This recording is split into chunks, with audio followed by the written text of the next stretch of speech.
الحمدللہ رب العالمین والصلاة والسلام علی سید المرسلین وعلی آلہ وصحابہ اجمعین۔ اللہ کے آخری نبی محمد مصطفیٰ صلی اللہ علیہ وسلم نے جہاں ایک خدا کی بندگی کی دعوت دی، وہیں ساری دنیا کے انسانوں کو یہ بات بتائی کہ لوگوں، جب تم مر جاؤ گے تو پھر تمہیں ایک خاص وقت تک قبر میں رہنا ہے، لیکن ایک وقت ایسا آئے گا کہ دنیا ختم کر دی جائے گی۔ یہ چاند سورت کا نظام، یہ نظام شمسی، یہ ستارے، یہ سیارے، کچھ نہیں ہوگا، یہ ساری دنیا ختم کر دی جائے گی اور انسانوں کو دوبارہ زندہ کیا جائے گا۔ وہ قیامت کا دن ہوگا، دوبارہ اٹھ کھڑے ہونے کا دن ہوگا، اور اس وقت کیا کیا چیزیں پیش آئیں گی۔ سور پھونکا جائے گا، لوگ زندہ کیے جائیں گے، حساب کتاب ہوگا۔ یہ ساری تفصیلات ہم جاننے کی کوشش کریں گے اپنے معزز مہمانوں سے۔ پروفیسر عبدالستار حامد ہمارے ساتھ موجود ہیں، ڈاکٹر ادریس زبیر ہیں، اور پروفیسر محمد یحییٰ صاحب ہمارے درمیان موجود ہیں۔ میں ہوں آپ کا میزبان خلیل الرحمن چشتی۔ تو سب سے پہلے میں دعوت دوں گا محترم جناب عبدالستار حامد صاحب کو، اور ان سے یہ پوچھوں گا کہ یہ دنیا تباہ ہو جائے گی، دنیا ختم ہو جائے گی، اور یہ جو سلسلہ حضرت آدم سے چل پڑا ہے یہ رک جائے گا۔ ذرا اس کی تفصیلات قرآن و سنت کی روشنی میں ہمارے ناظرین کے سامنے پیش کیجیے۔ شکریہ چشتی صاحب۔ بسم اللہ الرحمن الرحیم۔ اللہ تعالیٰ کا یہ نظام ہے اور اس کی یہ حکمت ہے اور اس کا یہ فیصلہ ہے، اور اس کا ذکر قرآن مجید میں بھی ہے اور احادیث مبارکات میں بھی ہے کہ ایک وقت آئے گا۔ ایک تو یہ ہے کہ ہر انسان مر رہا ہے، اس کے لیے تو وہی قیامت کا دن ہے، اس کے لیے تو دنیا ختم ہو گئی جب وہ مر گیا۔ اور ایک یہ ہے کہ یہ کائنات کا جو سارا نظام ہے اس کو ختم کر دیا جائے گا۔ اس کو یوم القیامہ کہتے ہیں، یوم الساعہ کہتے ہیں۔ ساعہ وقت مقرر ہے، اس کی ایک گھڑی مقرر ہے، اور وہ گھڑی اللہ تعالیٰ نے آج تک کسی کو بتائی نہیں ہے۔ قرآن مجید کی سورۃ لقمان کی آیت ہے، اللہ تعالیٰ ارشاد فرماتے ہیں ان اللہ عندہ علم الساعہ، وہ قیامت کا وقت، قیامت کا مرحلہ جب یہ ساری دنیا تباہ کر دی جائے گی، ختم کر دی جائے گی، کب ہے اس کا علم صرف اللہ کے پاس ہے۔ اور حدیث جبریل میں بھی ہے نا، جبریل علیہ السلام آئے اور انہوں نے رسول پاک سے مختلف سوالات کیے انسانی شکل میں آ کر، تو اس میں یہ بھی پوچھا تھا کہ قیامت کب آئے گی، تو آپ نے فرمایا تھا مل مسئول عنہا بعلم من السائل۔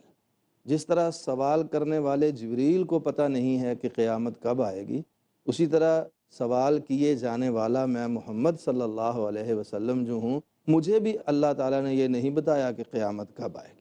تو وہ جو قیامت کا ہولناک منظر ہے، قرآن مجید نے چشتی صاحب اس کی جو منظر کشی کی ہے، اس کو پڑھ کر حقیقت یہ ہے کہ انسان کا دل دہل جاتا ہے۔ اذا السماء انشقت، آسمان پھٹ جائے گا، ریزہ ریزہ ہو جائے گا، اور یہ سارا نظام شمسی جو ہے، نظام شمسی یہ ختم کر دیا جائے گا، نظام قمری ختم کر دیا جائے گا۔ اور اس کی صورت جو حدیث پاک میں ہے اور قرآن پاک میں بھی ہے، پہلے میں حدیث کا ٹکڑا عرض کرنا چاہتا ہوں، ہے کہ اللہ کے رسول فرماتے ہیں، جامع ترمذی میں روایت ہے کہ ایک فرشتہ بغل نما کوئی چیز لے کر عرش کی طرف سر اٹھا کے حکم الہی کا منتظر کھڑا ہے۔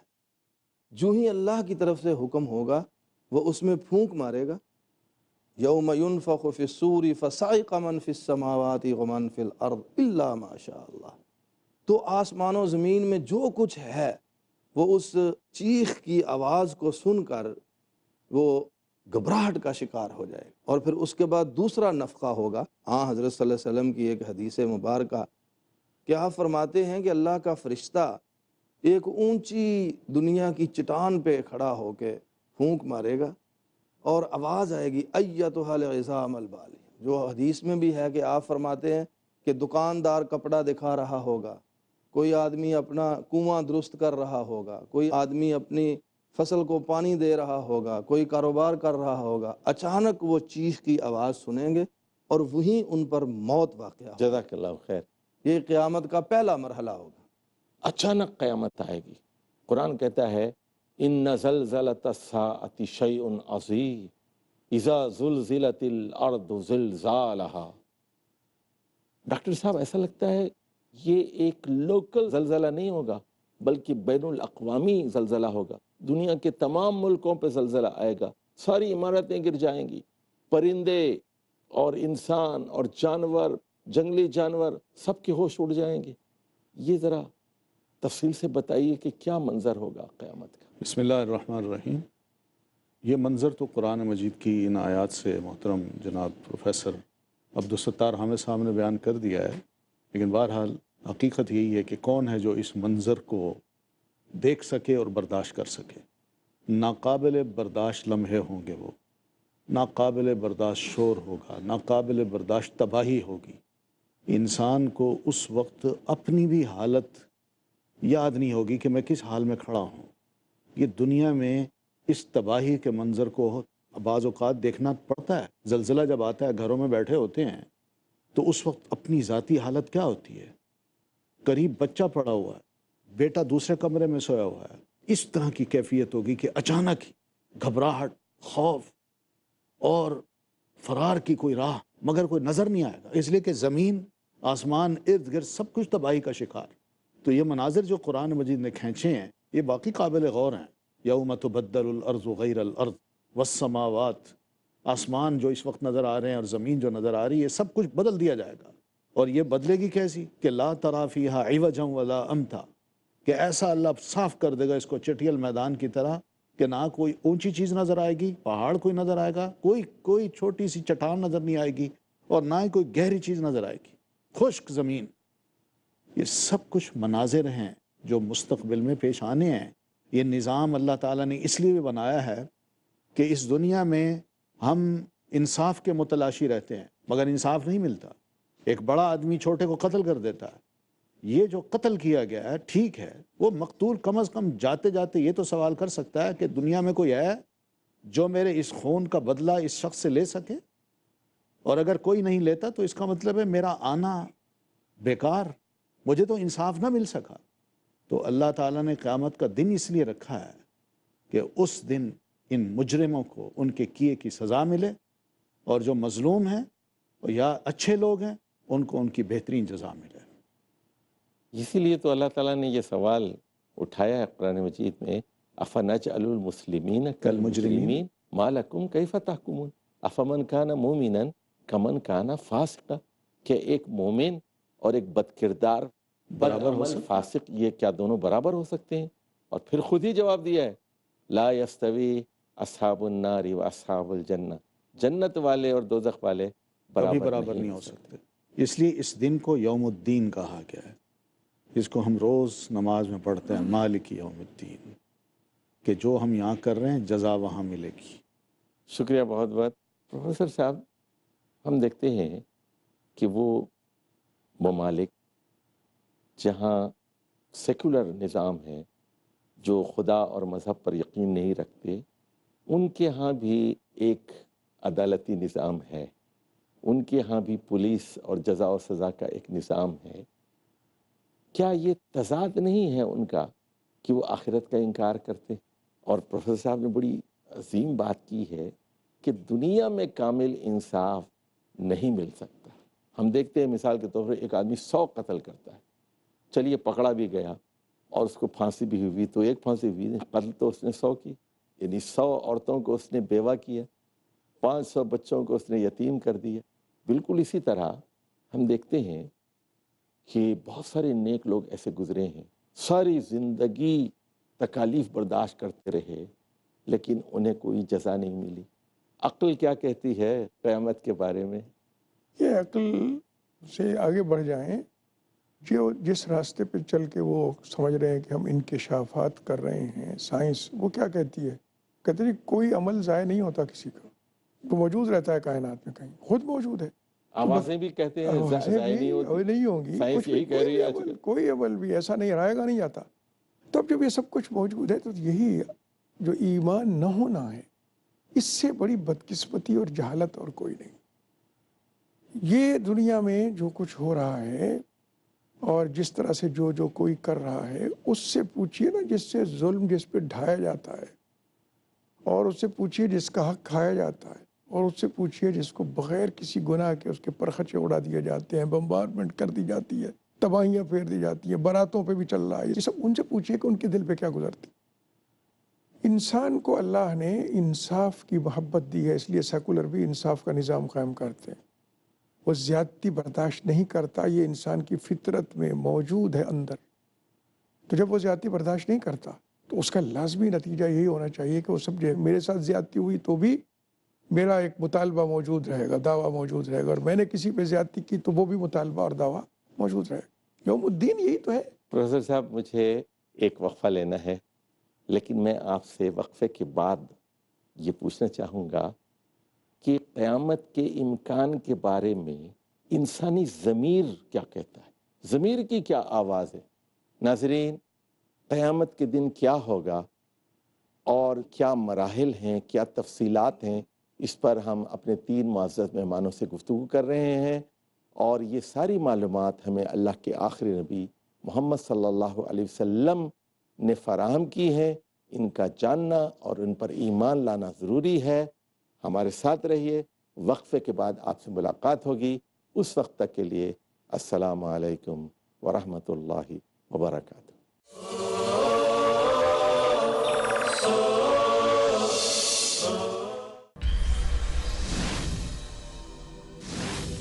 احادیث رسول اللہ صلی اللہ علیہ وسلم اسلام کی پاکیزہ تعلیمات کا سرچشمہ ہے۔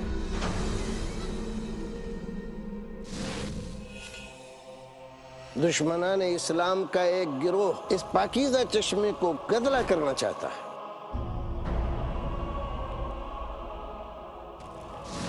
اس باطل گروہ کی نقاب کشائی کے لیے دیکھیے ہمارا پروگرام انکار حدیث ایک باطل تحریک، شیخ رضا اللہ عبدالکریم مدنی کے ساتھ، صرف پیس ٹی وی اردو پر۔ اللہم صلی علی محمد، اللہم بارک علی محمد۔ جانیے کیا ہوگا ان کا انجام جو کر رہے ہیں قرآن و حدیث کے معاملات میں اپنی ذاتی رائے کو شریک۔ انکار حدیث ایک باطل تحریک، ہر بدھ رات 11:30 بجے اور دوبارہ دوپہر 12:30 بجے انڈیا میں پیس ٹی وی اردو پر۔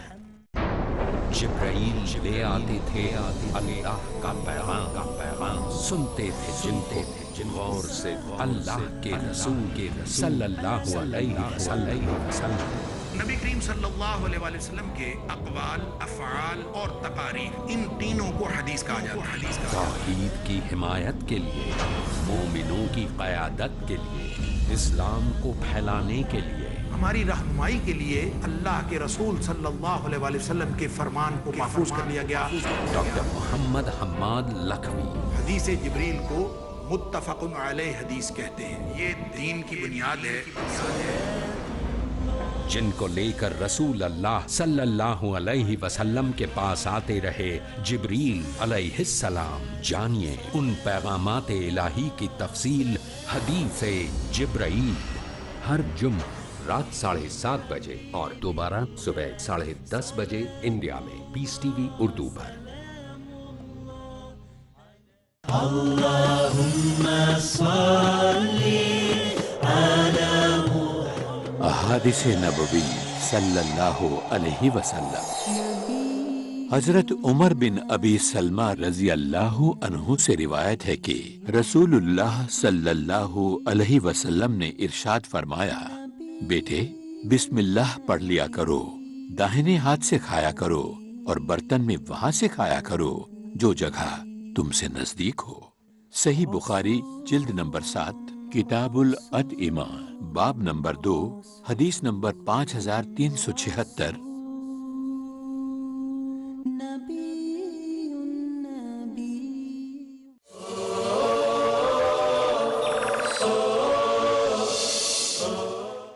الحمدللہ رب العالمین والصلاة والسلام علی سید المرسلین وعلی آلہ وصحبہ اجمعین۔ پروفیسر صاحب، وقفے سے پہلے بات ہو رہی تھی، بہت سارے لوگ جو ہمارے ناظرین ہیں، شاید ان میں ایسے لوگ بھی ہوں جو قیامت کے امکان کو شک کی نگاہ سے دیکھتے ہیں. دنیا میں ایتھیسٹ بہت ہیں، یہ تو خدا کو نہ ماننے والے سیکولر لوگوں کا زمانہ ہے. انسانی ضمیر امکان قیامت کے بارے میں کیا کہتا ہے؟ انسان کو جو ضرورت ہوتی ہے نا، قدرت نے، اللہ نے ضرورتوں کی تکمیل کا، اس کے پورے کرنے کا ایک نظام بنایا ہے. اور اگر کسی مظلوم کی یہ ضرورت ہے کہ اس کی داد رسی ہو، تو یہ داد رسی ایسے رائے گا تو نہیں جائے گا. ظلم جو ہے وہ داد رسی تو ہوگی، ساری عمر ظلم کرتا رہے، آخر میں مر جائے. وہ سارا کا سارا جو اس نے ظلم کیا تھا اور جو مظلوموں نے سہا تھا، کہ کیا وہ سارا کا سارا رائے گا چلا جائے گا؟ ایسا نہیں ہو سکتا. تو اللہ تبارک و تعالیٰ کی طرف سے جسے جزا اور سزا کا دن کہا گیا ہے، اور حتمی جزا اور سزا کا دن کہا گیا ہے، تو اس کا مطلب یہی ہے کہ یہاں سب نتائج سامنے نہیں آ رہے. یہاں سکھایا دکھایا یہی گیا کہ ہم دانہ ڈالتے ہیں، وہ بڑا درخت بن جاتا ہے، پھر اس کے بعد اس کو پھل لگ جاتا ہے، اس کے ثمرات سامنے آ جاتے ہیں. تو ہمارے اعمال میں سے اکثریت تو بے نتیجہ رہ جاتی ہے ہمارے مرنے کے ساتھ. بہت سے فیصلے نہیں ہو رہے ہوتے، بہت سے اچھے کاموں کا کچھ ملا نہیں ہوتا، بہت سے جو ظلم سہے ہیں ان کی فریاد رسی کسی نے نہیں کی ہوتی. تو یہ ساری باتیں خود بخود بتاتی ہیں کہ انسان اگر عقل سے سوچے اور جو اس کی فطری طریقہ ہے سوچ کا، جو ساری زندگی دنیا میں دیکھا ہے، اس کے مطابق سوچے، تو اس کے اندر سے یہ آواز آئے گی اسے کہ اس سب کو سیٹل ہونا ہے، سب کا فیصلہ ہونا ہے، جس نے جو کیا ہے اس کو ملے گا. اور یہی فطری بات ہے جو اللہ کے رسول صلی اللہ علیہ وسلم نے اور اللہ نے یہ بیان کی کہ وہاں یوم الدین ہے اور اعمال کے نتائج سامنے آئیں گے. تو گویا ہمارے اعمال کے نتیجہ ضروری نہیں ہے. کوئی آدمی اگر کسی پہ جا کے آگ پھینک دے گا تو وہ فوراً جل جائے گا، لیکن اگر بیج اس نے بویا ہے تو وہ 6 مہینے لگیں گے، اور اگر گٹھلی بوئی ہے تو کئی سال لگیں گے. تو اس طرح سے فوری طور پہ تو نظر نہیں آ رہے. اعمال کے نتائج سامنے آئے ہیں، وہ سارے اعمال جو ہم نے کیے ان میں سے بے شمار اعمال کے نتائج سامنے نہیں آئے، وہ آئیں گے. اور وہ اتنا بڑا دن ہے، جیسے پروفیسر فرما رہے تھے، وہ اتنا بڑا دن ہے کہ یہ ساری کائنات، یہ بین الاقوامی زلزلے کی بات نہیں ہے، یہ کائناتی زلزلہ ہے. جزاک اللہ. پروفیسر صاحب کہہ رہے تھے کہ یہ صرف زمین کا معاملہ نہیں ہے، پوری کائنات میں تبدیلی کا معاملہ ہے. اسی طرح جو لوگ اچھے کام کر کے چلے جاتے ہیں، جیسے ایک آدمی ہے بیج بو دیتا ہے لیکن اس کو ثمرات نہیں ملتے، یقیناً عقل بھی یہ کہہ رہی ہے کہ انہیں ان کا صلہ ایک نہ ایک دن مل کر رہے گا. پروفیسر صاحب، ابھی پروفیسر یحییٰ صاحب یہ بات بتا رہے تھے کہ قیامت کا ہونا لازمی ہے. یہ ضمیر کی آواز بھی ہے، یہ عقل کی آواز بھی ہے، اور یہ صحیح معنی میں ایک انقلاب ہوگا. قرآن و حدیث اور کی داد تعلیم رسی بھی کا ہے. لفظ انہوں نے استعمال کیا. یہ انصاف کا دن ہے، مظلوموں کے ساتھ انصاف ہوگا اور ظالموں کے ساتھ انصاف ہوگا. آپ کیا فرماتے ہیں؟ بسم اللہ الرحمن الرحیم. جن باتوں کی طرف محترم پروفیسر صاحب نے اشارات کیے ہیں، ان سب کی اور اس کے علاوہ دیگر امور کی وضاحت جو ہے وہ احادیث مبارکات میں موجود ہے. حدیث میں تو یہاں تک ہے پروفیسر صاحب کہ اگر کسی جانور نے کسی جانور پر ظلم کیا ہوگا تو اس کا بھی اللہ قیامت کے دن حساب لے گا اور اس کو سزا دی جائے گی. جو اللہ اتنا انصاف پسند ہے کہ جانوروں تک سے بدلہ لے کے دیتا ہے، کیا اس نے انسان کو ایسے ہی چھوڑ دیا جو اس کی بہترین مخلوق ہے؟ اور قرآن پاک کی آیت ہے سورہ یاسین کی کہ پھر یہاں ایک تیسرا نفخہ ہو، وَنُفِخَ فِي الصُّورِ فَإِذَا هُم مِّنَ الْأَجْدَاثِ إِلَىٰ رَبِّهِمْ يَنْسِلُونَ. سور پھونکا جائے گا، جیسا وہ میں نے پہلی پروگرام میں بتایا تھا. اس کی چیخ سن کر قبروں سے سب لوگ، اجداث نئی پرانی قبریں، زمانہ ماضی کی سالوں ہزاروں لاکھوں سال پہلے کی قبروں میں پڑے ہوئے لوگ جو ہیں وہ بھی وہاں سے اٹھیں گے. اور اس کی مثال بھی قرآن مجید کے 17ویں پارے سورہ حج میں دی گئی ہے کہ جس طرح زمین سے نباتات اگتی ہیں، اسی طرح زمین سے مردے نکلیں گے، اللہ تعالیٰ کے حکم سے نکل کر دربار الہی میں حاضر ہوں گے اور ایک نشان کی طرف دوڑے ہوئے جائیں گے، اور وہاں پھر حساب کتاب برپا ہوگا. اللہ تعالیٰ کی عدالت لگے گی، ہر مظلوم جو ہے اس کا انصاف دیا جائے گا، ہر ظالم کو اس کی سزا دی جائے گی. اور اللہ تعالیٰ نے قرآن مجید میں فرمایا ہے کہ ان اللہ لیس بظلام للعبید، اللہ اس دن اپنے بندوں میں سے کسی پر ظلم نہیں کرے گا. عقیدہ توحید اور عقیدہ آخرت، اس کے باہمی ربط پر روشنی ڈالیے۔ کیا اللہ تعالیٰ ایسی قدرت اور طاقت رکھتا ہے کہ اس پوری دنیا کو، اور آپ نے جیسے کہا کہ روز اول سے جو لوگ مرتے آئے ہیں ان سب کو زندہ کرے گا؟ اس کی طاقت اور قدرت۔ عقیدہ توحید میں ایک بنیادی نقطہ جو ہے وہ اللہ تعالیٰ کو ہر قسم کے اختیارات کا مالک سمجھنا ہے، اور تمام قسم کے اختیارات اور قدرتوں اور طاقتوں کا مرکز و محور جو ہے وہ صرف اللہ تعالیٰ ہے۔ ان الحکم الا للہ، حکم دنیا میں بھی صرف اسی کا چلنا چاہیے، اور اگر خدا نخواستہ دنیا میں نہیں چلنے دیا جاتا یا نہیں چلتا تو قیامت کے دن تو صرف اللہ کا ہی حکم چلے۔ اللہ تعالیٰ کی توحید کے عقیدے میں یہ بات شامل ہے کہ اللہ تعالیٰ جو ہے وہ انسانوں پر مہربان بھی ہے، شفیق بھی ہے، جیسا کہ پچھلے کسی پروگرام میں ذکر ہوا تھا کہ ماں سے بھی زیادہ مہربان ہے، باپ سے بھی زیادہ مہربان ہے، بہن بھائیوں سے بھی زیادہ مہربان ہے۔ لیکن اس مہربانی کا مطلب یہ نہیں ہے کسی کا حق چھین لے گا، ایسا نہیں ہے۔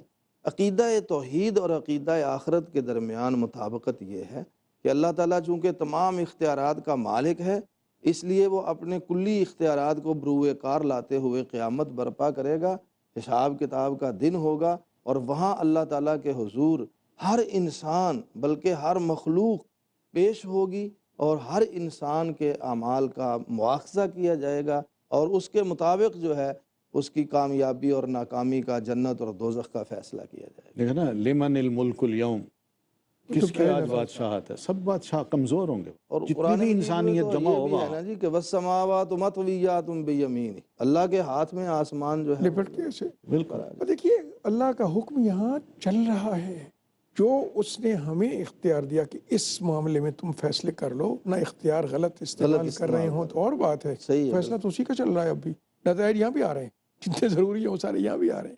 یہ بات کہ اللہ کے حکم سے یہ سب کچھ ہوگا، اس دنیا میں جو کچھ ہو رہا ہے اسی پہ غور کر کے دیکھ لیں کہ ظالموں کا انجام یہاں بھی آخرکار خرابی اور تباہی کی صورت میں نکلتا ہے، اچھے کاموں کا نتیجہ یہاں بھی اچھائی کی صورت میں آتا ہے۔ یہ چھوٹا سا جو نظام ہے یہاں بھی، یہ بھی اسی بات کی طرف دلیل ہے، یہ بھی اسی بات کی طرف اشارہ کر رہا ہے کہ حتمی، یہ تو یہاں تو حتمی فیصلہ بھی نہیں ہے۔ جب حتمی فیصلہ ہوگا تو وَمَن يَعْمَلْ مِثْقَالَ ذَرَّةٍ خَيْرًا يَرَهُ وَمَن يَعْمَلْ مِثْقَالَ ذَرَّةٍ شَرًّا يَرَهُ، سب کو سامنے آ جائے گا۔ رشید صاحب آپ نے بات کی تھی، آپ نے یہ بات کی تھی کہ یہاں سیکولر نظام ہے اور پھر اس کے بعد بڑا نظام ہے، عدل قائم کر رکھا ہے۔ کیا واقعی وہ لوگ جو عوام الناس میں ہیں، رعایا سیر ہو کے سوتی ہے، یا وہ بھوکی سوتی ہے اور بادشاہ سیر ہو کے سوتا ہے؟ اور دوسری طرف یہ وہ فکر ہے کہ سیدنا عمر رضی اللہ تعالیٰ عنہ ایسا نظام عدل ایک نمونہ سا پیش کر دیتے ہیں۔ فکر یہی ہے کہ میرے ہوتے ہوئے کہیں کوئی جانور بھی اگر فرات کے کنارے پیاسا مر گیا تو کل اللہ تعالیٰ نے مجھ سے پوچھنا ہے عمر کیوں؟ ڈاکٹر صاحب یہ بتائیے، کیا قیامت کے دن اعمال دکھائے جائیں گے، تولے جائیں گے؟ بالکل، اعمال تولے بھی جائیں گے اور اعمال دکھائے بھی جائیں گے۔ اس کی دو تین صورتیں ہیں۔ ایک صورت یہ ہے کہ میرے اپنے اعضاء بول بول کے کہیں گے کہ میں نے یہ کام کیا۔ یہ جس منہ سے آج ہم بولتے ہیں اور ہم سمجھتے ہیں کہ یہ منہ میں اس میں زبان ہی چلانی ہے نا، میں نہ کر دوں گا تو کیسے پتہ چلے گا میرے ریکارڈ کا؟ اللہ تعالیٰ نے اس جسم میں کچھ ایسی خاصیت رکھی ہے کہ انسانی آوازوں کو یہ ریکارڈ کرتی ہے، اور پھر یہ جسم بولے گا، ہاتھ بولیں گے، پاؤں بولیں گے، اور اسی طرح کان بولیں گے، جسم کا انگ انگ بول اٹھے گا کہ ہم نے یہ غلط کام کیے۔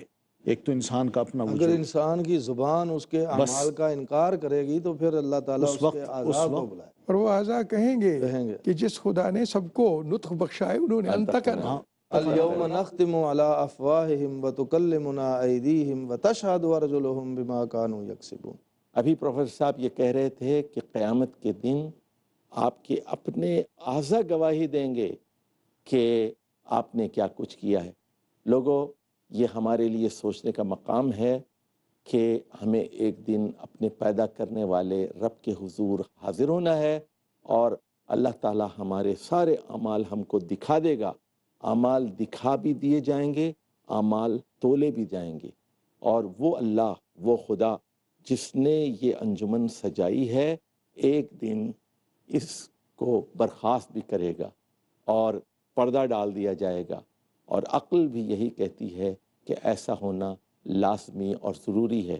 وہ خدا جس کی اتنی طاقت ہے کہ وہ انسانوں کو پیدا کرتا ہے، جانوروں کو پیدا کرتا ہے، ہاتھیوں سے لے کر چونٹی تک کو پیدا کرتا ہے، آسمان کو، ستاروں کو، پہاڑوں کو، سمندروں کو پیدا کرتا ہے، اور پھر ہمارے اندر دماغ کی، سوچنے کی اتنی صلاحیتیں اس نے رکھ دی ہیں، ایسا قادر مطلق خدا قیامت کو ضرور برپا کرے گا۔